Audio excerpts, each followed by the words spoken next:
Okay, so good morning mga kababayan. So good news kasi palagi na lang ating tinatalakay dito yung mga bad news di ba? So it's time for the good news naman. Akala ko po nung mga nakarang araw na pinakita ko sa inyo ito, di ba? Tong code card na to, na sinasabi diyan buong bansa magdiwang. Utang ng gobyerno na binayaran ng Marcos admin last year umabot sa 2 trilyon. So, nag-research po ako uli. At totoo ho pala, nasa balita March 17, 2025. Grabe, no? Oh. The country's debt service hit a record of 2 trillion last year, largely on principal payments as the government moved to cut mounting obligations.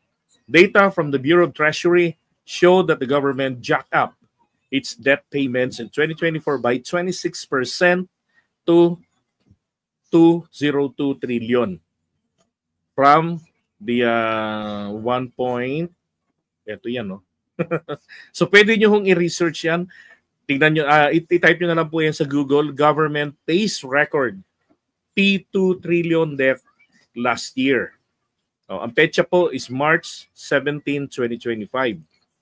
Okay? So ito yung karugtong noon. From the 1.6 trillion it paid in 2023.